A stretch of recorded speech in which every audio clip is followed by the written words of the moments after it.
Hello JEE aspirants, academic planning series के हमारे एक नए एपिसोड में फिर से आप लोगों का स्वागत है। आज हम लोग बात करेंगे कंसिस्टेंसी इन एग्जाम प्रिपरेशन। जी हाँ, अगर आपको कोई भी एग्जाम क्रैक करना है और खास तौर से अगर जेई एडवांस एग्जाम को क्रैक करना है तो कंसिस्टेंसी इज द कीवर्ड। अब इस कंसिस्टेंसी को कैसे बनाया जा सकेगा, आज इस इंपॉर्टेंट बात को मैं आपके सामने करने आया हूं। तो अगर हम बात करें, staying consistent in any competitive examination requires a combination of discipline, effective planning and a positive mindset. जी हाँ, डिसिप्लिन तो चाहिए, बढ़िया प्लानिंग भी चाहिए और पॉजिटिव माइंडसेट तो सच में बहुत इंपॉर्टेंट है। We can develop an aptitude by repeatedly following it.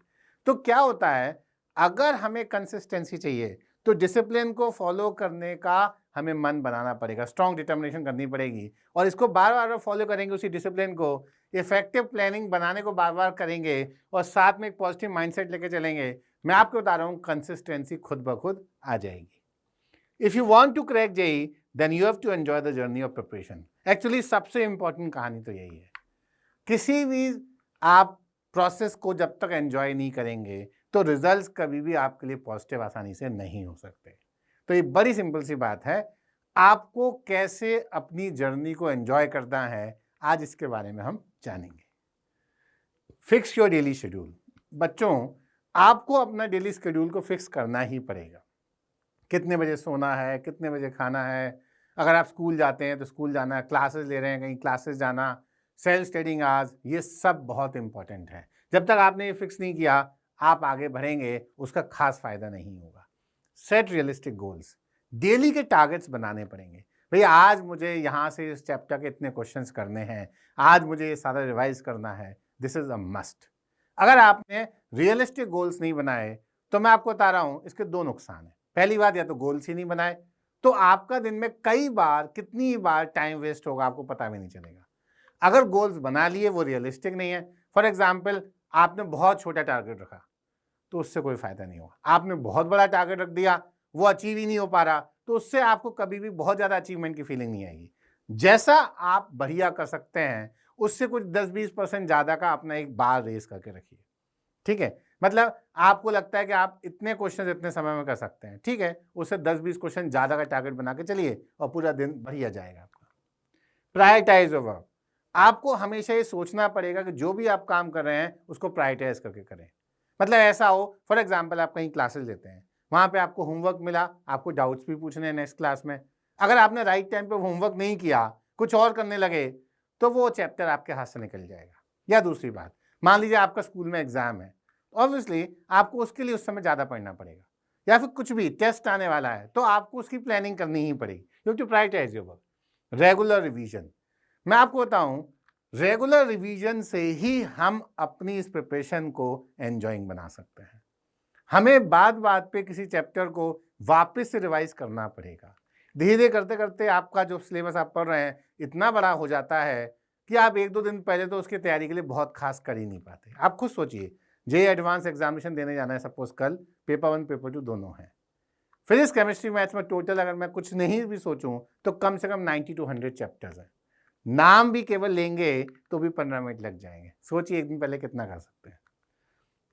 Standardise और सेल्फ स्टडी स्लॉट्स। इसका मतलब क्या है? इसका मतलब सीधे सीधे ये है कि जो भी आपके सेल्फ स्टडिंग आवर्स होंगे वो आपको फिक्स करने पड़ेंगे। कोशिश ये करनी पड़ेगी कि आज मुझे इतने बजे से इतने बजे तक सेल्फ स्टडी करनी है। मतलब आपको फाइनली बनाना ही पड़ेगा मन कि इतने बजे से, तो ये सारी चीजें फिक्सिंग योर डेली शेड्यूल में आई जाएंगी। Take breaks. बीच बीच में काम करते करते कुछ अगर ब्रेक्स लेते हैं वो आपको माइंड और बॉडी दोनों ही रेजुविनेट होता है, वो बहुत इंपॉर्टेंट एस्पेक्ट है। Stay healthy. हेल्दी रहना बहुत ज़रूरी है प्रिपरेशन के टाइम पे, इससे आपको कंसिस्टेंसी तभी मिलेगी। मान लीजिए कुछ गड़बड़ी हो गई, फिजिकली हेल्थ थोड़ी सी खराब हो गई, आप देख सकते हैं उससे कितना बड़े रिपरकशंस होंगे। Stay positive. देखिए मैं आपको बता दूं एक बात, आप ये सोच के चलिए कि अगर जेई प्रिपरेशन आप कर रहे हैं तो आपके लिए जीवन में बहुत बढ़िया अच्छा प्लेटफॉर्म आपको मिल गया, कुछ अच्छा करने का, कुछ अच्छा खुद को साबित करने का और कुछ अच्छा बनने का। फॉर एग्जाम्पल, जेई प्रिपरेशन करने से पहले क्या आपके जीवन में ऐसा कुछ आज तक आया जिसकी सक्सेस से आपकी जिंदगी बदल जाएगी? नहीं आया। मतलब आप ये समझ लीजिए भगवान ने आपको एक बढ़िया मौके पे लाके खड़ा कर दिया है, एक ऐसा प्लेटफॉर्म मिल गया है कि अगर अब आप इस प्लेटफॉर्म को भरपूर, इस अपॉर्चुनिटी को भरपूर यूज करेंगे तो मैं आपको बता रहा हूं आपकी जिंदगी बदलने वाली है। तो इसलिए मैं कह रहा हूं you have to stay positive. आप इसको मेहनत से करिए। अगर इस जज्बे के साथ करेंगे कि ये आपके लिए फॉर्चुनेट के you are fortunate enough that you are preparing for JEE preparation, और अगर आप प्रिपेयर कर रहे हैं जेईई एग्जाम के लिए तो आप बड़ा आसानी से सोचिए इसमें बढ़िया से मेहनत करके अगर मेरी जीवन बदलने वाला है तो क्यों ना मैं इसको अच्छे से करूं। और जब पॉजिटिव एटीट्यूड के साथ करेंगे कि हाँ मैं कर सकता हूं, मैं बहुत अच्छी से मेहनत करूंगा और मैं आईआईटी जेईई क्रैक कर सकता हूं, मेरी मेहनत के आगे सब कुछ पॉसिबल है, तो मैं आपको बता रहा हूं फिर ये डगर बहुत आसान हो जाएगी। Limit distractions. देखिए जिंदगी में डिस्ट्रैक्शंस के बहुत सारे तरीके हैं, पर जब तक हम उनको कट नहीं करेंगे, डिस्ट्रैक्शंस को हमें कट डाउन करना ही पड़ेगा, तभी आगे हमारी बढ़िया प्रिपरेशन चलेगी। Seek support. देखिए प्रिपरेशन के टाइम पे कई बार ऐसा आएगा मौका जब आपको लगेगा कि मैं कहीं ना कहीं स्टैग्नेट कर गया या मुझे समझ नहीं आ रहा कि इससे आगे मैं कैसे जाऊं। कई बार डेड एंड सा दिखेगा, मैंने कोशिश बहुत की, मेरे मार्क्स ही नहीं बढ़ रहे, अब मुझे क्या करना चाहिए। ऐसे केसेस में आपको अपने टीचर्स से, अपने मेंटर से सपोर्ट लेना ही चाहिए। Adapt and learn. कुछ ना कुछ चीज़ें ऐसी हैं जिसमें आप अपनी इस प्रोसेस में खुद को अडेप्ट करेंगे, उसमें आपको लर्न करना है, कैसे करना है, ये सब समझना पड़ेगा। Analyse your day, this is very important. आपको रात को सोते वक्त अपने पूरे दिन की एनालिसिस एक बार करनी ही पड़ेगी। मान लीजिए आज दिन भर आपने कुछ गोल सेट किए थे, उसको कैसे किया, कितना किया, जिससे कि आपको रियलाइज हो कि आज का दिन मैंने एक्चुअली प्रॉपरली खुद के संग जस्टिस किया कि नहीं किया। अगर आप ऐसा करते हैं तो इससे एक तो फायदा ये होता है कि आपको नेक्स्ट डे के लिए मोटिवेशन मिलता है और नेक्स्ट डे की प्लानिंग भी उसके हिसाब से आसान हो जाती है। You have to analyse your day. Keep enriching your bucket of work. Basically क्या है, हम लोगों को ये करना होता है कि मुझे हर समय ये दिमाग लगाना पड़ेगा कि मेरी प्रिपरेशन में अब क्या जरूरी है। फॉर एग्जाम्पल मुझे पता है आज से 1 महीने बाद मेरा टेस्ट है, ठीक है, उसमें ऐसे कुछ चैप्टर आ रहे हैं जो मैंने बहुत पहले पढ़े थे, ठीक है, तो अब मैं अपनी बकेट में, मतलब मुझे पता है कि ये वो काम है जो मुझे करने हैं इन द नियर फ्यूचर, तो मैं अपनी बकेट में उन चैप्टर्स का रिवीजन भी रख लूंगा। एक काम मैंने एक्स्ट्रा बढ़ा लिया, तो मेरे को क्या क्या काम करने हैं उसकी एक बकेट बनानी पड़ेगी, and that keeps on enriching depending upon what you are suppose to do in the near future. ठीक है, तो ये कुछ खास एस्पेक्ट है, इसमें थोड़ा डिटेल में अब एक एक करके बात करेंगे। Fix your daily schedule. अब आपको क्या करना होगा, write down all your daily jobs like studies, hobbies, sports, eating, sleeping, bathing, running, walking, जो भी आप करते हैं, पर आपको एक बार शेड्यूल बनाना पड़ेगा, फिक्स करना पड़ेगा। मेक्स अ फिक्स शेड्यूल बहुत इंपॉर्टेंट है। Fix your sleeping hours, meal hours, self study hours. Set realistic goals. मैंने आपको थोड़ी पहले भी बताया था, set achievable, relevant, time bound study schedule. आपको अगर पता है कि आप 1 घंटे में 20 क्वेश्चंस कर सकते हैं, तो आप 3 घंटे के लिए 70 क्वेश्चन से ज्यादा टारगेट मत रखिए, तभी अच्छा रहेगा। This will help you stay focused and motivated. जब आपको लगेगा यू आर क्लोज टू 60, तो आपको सच में मोटिवेशन आएगा कि अरे एक बात है, मैंने 3 आवर्स में 60 के आसपास तो कर ही लिए, इस बार मैं 70 कर लिए, इस बार 75 कर लिए, फिर आप देखिए कितना मोटिवेशन आएगा। और आपको तो पता है एग्जामिनेशन में कितने क्वेश्चन डिमांड करता है, चाहे जेईई मेन हो चाहे जेईई एडवांस एग्जामिनेशन हो, ठीक है। Break larger goals into smaller milestones, making them more manageable and less overwhelming. तो बेसिकली अगर आपको पता है कि आपको आने वाले टेस्ट में सपोज 10 चैप्टर रिवाइज करने हैं, अब एक दिन में 10 चैप्टर नहीं होंगे, तो आपको क्या करना पड़ेगा, उनको छोटे छोटे टारगेट्स में तोड़ना पड़ेगा। मान लीजिए 1 महीने बाद बड़ा टेस्ट है, 10 चैप्टर रिवाइज करने, तो अगले कुछ दिनों में क्या करना है, उसके अगले कुछ दिनों में क्या करना है, ये समझ में आया। फिर उसमें भी हम ये प्रायोरिटाइज करेंगे पहले क्या पढ़ना है। उसके लिए मैं आपको हमेशा राय दूंगा, take the difficult ones first and the easier ones last. हमेशा ऐसी तरीके से हमें मैनेज करना होता है अपने काम को। Prioritise your work, identify the subjects और topics that need more attention and prioritise them in your study schedule. Allocate more time to challenging subjects but ensure you cover all topics. अब देखिए, अगर आपको डेली शेड्यूल करना है, आपको prioritise करनी है, तो सबसे पहले मैंने आपको बताया था, आपको समझना पड़ेगा जिस चीज़ का होमवर्क दिया है, जिसका आपको डाउट, क्लास में डाउट्स पूछने हैं, ऑब्वियसली वो आपको पहले लेना पड़ेगा। एग्जाम कल है, नेक्स्ट डे स्कूल में, तो ढंग से पहले करना पड़ेगा। आपका कोई टेस्ट आने वाला है, उसके लिए आपको प्रायोरिटाइज करनी पड़ेंगी अपनी चीज़ें। इसके बाद जब टाइम बचेगा तो आपके बकेट लिस्ट में कई सारे रिविजन के एस्पेक्ट्स है, वो भी करने पड़ेंगे। आपको चैलेंजिंग सब्जेक्ट्स को ज़्यादा टाइम एलोकेट करना ही पड़ेगा। ऐसे कुछ टॉपिक्स हमेशा होते हैं जो सबके लिए चैलेंजिंग हो जाते हैं। कोई बात नहीं, हम उसको ज़्यादा टाइम देंगे, हम बढ़िया कर लेंगे, वहीं तो हम एज लेंगे बाकी सारे अपने कॉम्पिटिटर्स से। रेगुलर रिवीजन, देखिए इतने बड़े सिलेबस में मैंने आपको बताया था revision is a must. Revision करने के कई बार टेक्निक्स भी होंगी, जैसे मान लीजिए आपने नोट्स बना लिए या आपने अपने जो भी आपकी बुक है उसमें अंडरलाइन कर लिया, एनसीईआरटी आप पढ़ते हैं उसमें आपने कई कई कलर्स से हाईलाइटर से मार्क करके रख लिया। This is very important. Schedule regular revision sessions to reinforce what you have learned. The repetition technique can be helpful for long term retention. तो लॉन्ग टर्म रिटेंशन करना है तो मैं आपको बता रहा हूँ रिवीजन के अलावा कोई तरीका नहीं। कई बार ऐसा लगेगा मुझसे याद नहीं हो रहा, कोई बात नहीं, बार बार जब उसको रिवाइज करते हैं तो कई सारी चीज़ें ऐसी जो याद हो जाती हैं, कनेक्ट हो जाती हैं, ईजी टू रिमेंबर हो जाती है। Standardise your self study slots. देखिए self study slot should be scheduled at the prime time of the day. मैं एक एग्जाम्पल देता हूँ, जैसे पहले कभी होता ना, आप सोनी लिव चैनल देखते हैं या कोई और चैनल देखते हैं, कई सारे चैनल्स होते हैं, वो लोग क्या करते हैं अपना बेस्ट वाला जो स्लॉट है से लाइक रात को 9 बजे वाला, वो सबसे इंपॉर्टेंट चीज के लिए रखते हैं, जो उनके लिए सबसे ज्यादा प्रोडक्टिव होगा, सबसे ज्यादा मतलब मनी जनरेटर होगा। ऐसे ही ना लाइफ में आज आपकी जिंदगी में सबसे इंपॉर्टेंट काम क्या है? सेल्फ स्टडी, पढ़ाई। अब वो आपको अपने दिन की उस समय के स्लॉट में रखनी चाहिए जिससे वो मैक्सिमम प्रोडक्टिविटी मिले। देखिए मैं अपने टाइम पे जब प्रिपरेशन करता था, I always use to give self study hour slot post sleeping. सो के उठ के पढ़ने में मुझे लगता था मैं मेंटली भी बढ़िया से कोई मतलब फ्रेश हूँ और फिजिकली भी फ्रेश हूँ। मैं रोज सुबह उठ के पढ़ता था, कोशिश मेरी ये रहती थी उसमें मैं ज़्यादा से ज़्यादा पढ़ लूँ। ठीक है, स्कूल से आता था थोड़ा सा ब्रेक लेके, थोड़ा सा आफ्टरनून आधा घंटे 1 घंटे की नैप लेके फिर पढ़ता था, ऐसा कर लेता था। आप अपना शेड्यूल बना सकते हैं, पर ये समझना पड़ेगा कि हमें मैक्सिमम प्रोडक्टिविटी के लिए कौन से प्राइम स्लॉट से हमने देखे वो सेल्फ स्टडिंग को देने हैं। Self study slot should be a replica of your exam environment. जी हाँ, अब मैंने आपको बताया कि जब भी हम प्रैक्टिस करेंगे घर पे तो हमेशा उसी तरीके से करेंगे जैसे हम एग्जाम ही दे रहे हैं। मतलब साथ के साथ थ्योरी थोड़ी पलट के देखेंगे, क्वेश्चंस करते करते बार बार आंसर थोड़ी चेक करेंगे, लास्ट में करेंगे ना चेक, तब एनालाइज करेंगे ना हमने जो भी हमने किया है, प्रैक्टिस किया है, मॉक पेपर दिया है। Try not to keep less than 3 hours duration self study slot. ये मैंने क्यों लिखा है? देखिए आपका कोई भी एग्जामिनेशन हो, जेईई मेन एग्जामिनेशन हो, जे एडवांस एग्जामिनेशन हो, पेपर 1 हो, पेपर 2 हो, हर बार आपको 3 घंटे के लिए बैठ के पेपर देना ही पड़ता है। क्या सच में 3 घंटे तक आपका माइंड चलता है?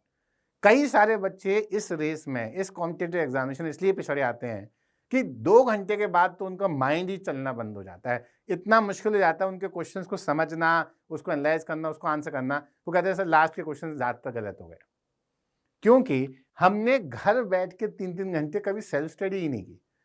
3-3 घंटे के सेल्फ स्टडी स्लॉट बनाइए जहां तक कोशिश हो सके। कभी कभी नहीं बन पाते हैं, किसी किसी टाइम पे चलेगा, ठीक है।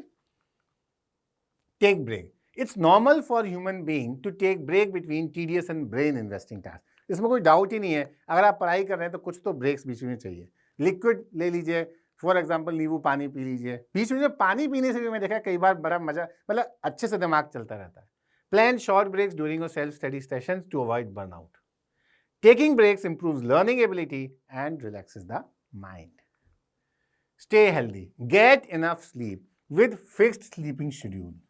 मैंने फिक्स स्लीपिंग शेड्यूल को क्यों इंलाइन किया? क्योंकि बच्चे ये बहुत बड़ी गलती करते हैं।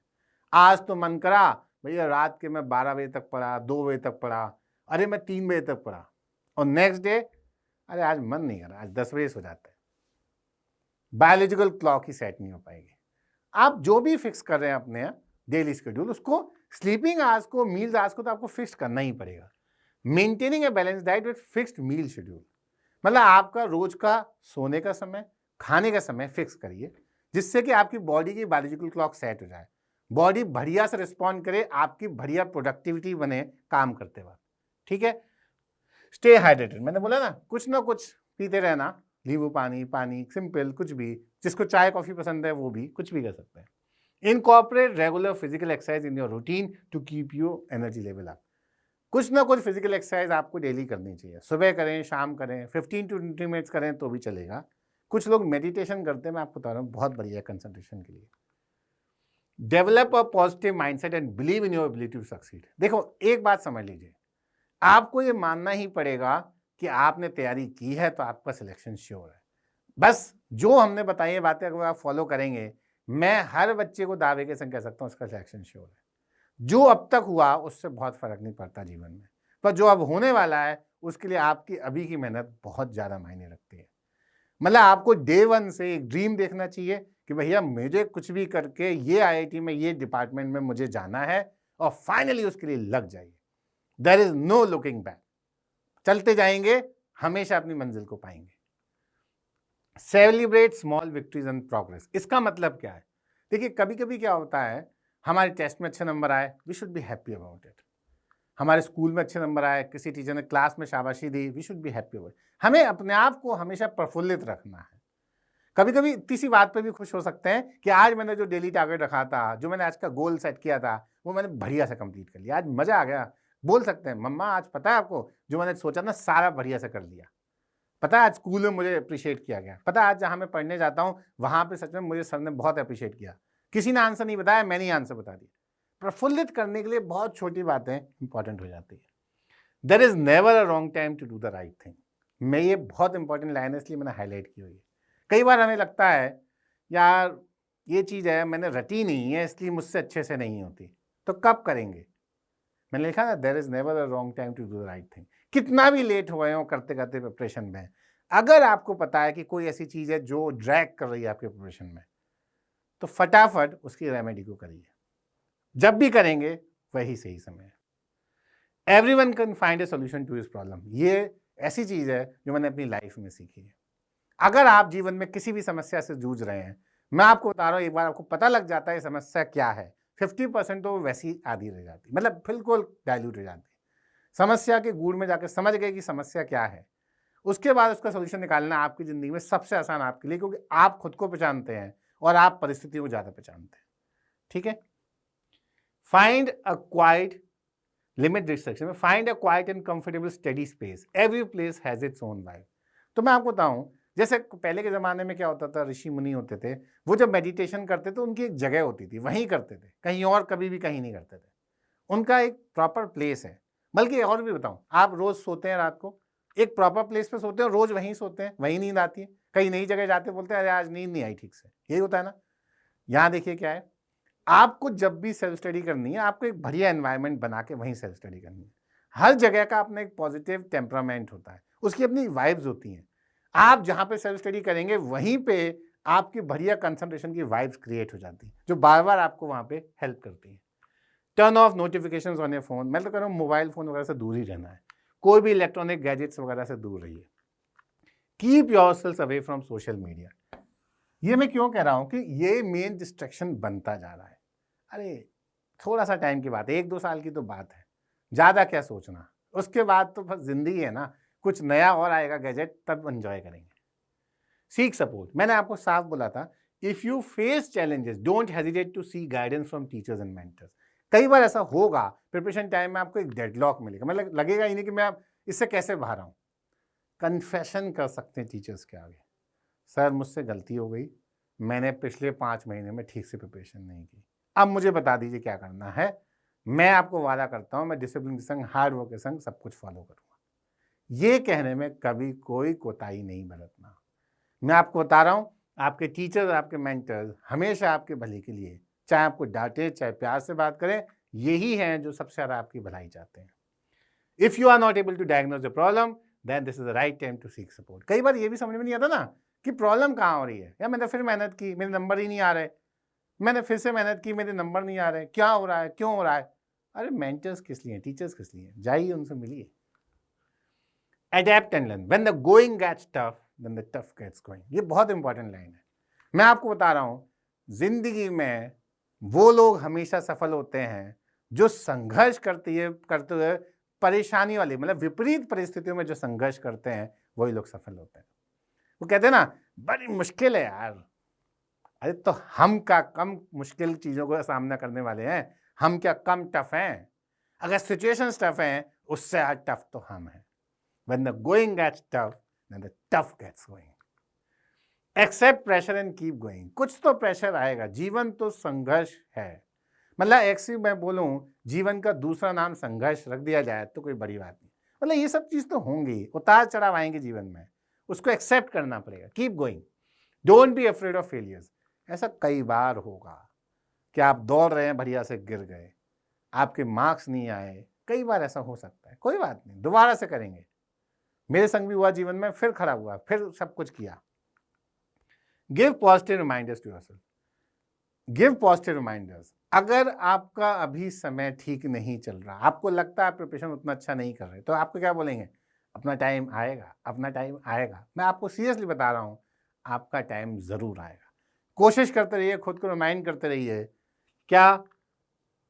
Give positive reminders to yourself. क्या बोलेंगे? अपना टाइम आएगा। एनालाइज योर डे, जैसे मैंने बोला था, हर रोज रात को अपने डे की पूरी एनालिसिस करनी है। Daily analysis of your work helps in better planning. A good analysis always helps in making next day plan. Learn from your mistakes and use them as opportunities for improvement. आपने पूरा दिन जो काम किया उसको समझ में आ जाएगा आपको कहाँ कहाँ गलतियां की। कई बार क्या होता है कि छोटी छोटी गलतियां हमारे को जब दिन में पता लगती हैं, तो हमें पता तो लगना चाहिए कि हमने आज ये गलती की। एनालाइज ही नहीं करेंगे तो पता ही नहीं चलेगा गलती क्या की। नेक्स्ट डे जिससे उन गलतियों से बचें और इंप्रूवमेंट करें। Keep enriching your bucket. Basically हमें बार बार इस चीज का एहसास खुद को दिलाना बहुत जरूरी है कि हमारे इस प्रिपरेशन में हमें अब नेक्स्ट नियर फ्यूचर में क्या करना है। तो जो जो हमारे कहना चाहिए टू डूज हैं, हमें क्या करना है, वो बकेट उसकी बना लेते हैं। और जब हम प्लानिंग करते हैं तो मैं आपको बता रहा हूँ बकेट बहुत हेल्पफुल है। Our work should be always be driven by the need of improvement. मुझे पता है कि किसी चैप्टर में, किसी टॉपिक में मुझे इंप्रूवमेंट करना है, पता लग गया तो आपने सोच लिया ना कि बकेट में डाल दिया, भैया मैं क्या करूंगा, इस चैप्टर के नोट्स रिवाइज करूंगा, क्वेश्चंस प्रैक्टिस करूंगा। डाल दिया बकेट में, उसको फटाफट कर लेंगे जैसे ही मौका मिलेगा। I am telling you, you will come out as a winner. We should always list out work regularly and keep it in a bucket. The daily targets are better chosen from a bucket list of work. Basically, जब मान लीजिए मैंने आज रात को अपना day को analyse कर लिया और नेक्स्ट डे के मैंने कुछ शेड्यूल बनाया, कुछ गोल सेट किए। जब गोल सेट करूंगा तो सबसे पहले क्या देखूंगा कि इमीडिएट रिक्वायरमेंट क्या है। कोई होमवर्क तो ड्यू नहीं है, कोई टेस्ट के लिए, कोई कल टेस्ट है तो परसों टेस्ट है, उसके लिए कल कुछ पढ़ना तो नहीं, ऐसे। अदरवाइज मेरे बकेट में कुछ नए, मैंने कुछ एनरिचमेंट किए हैं, कुछ नया काम मैंने सोचा हुआ है, वो करना है। ऐसे करके तो प्लानिंग होती है। Enrichment of bucket can be done any time. खाना खाते खाते भी याद आ गया, अरे यार मैंने बहुत दिन से यार ये चैप्टर रिवाइज नहीं किया, चलो ऐसा करते हैं, इसको भी बकेट लिस्ट में डाल देते हैं। मैं ऐसा करता, पिन बोर्ड पे लगा के रखता था अपनी बकेट लिस्ट को, बड़ा मजा आता है। तो इसी के साथ आज हमने देखा कैसे हम कंसिस्टेंसी मेंटेन करते हैं अपनी कॉम्पिटिटिव एग्जामिनेशन प्रिपरेशन में। आई होप आपको ये पसंद आया होगा। फिर से एक बढ़िया एपिसोड के संग आपके संग मिलेंगे एकेडमिक प्लानिंग सीरीज में। Till then take care, bye bye.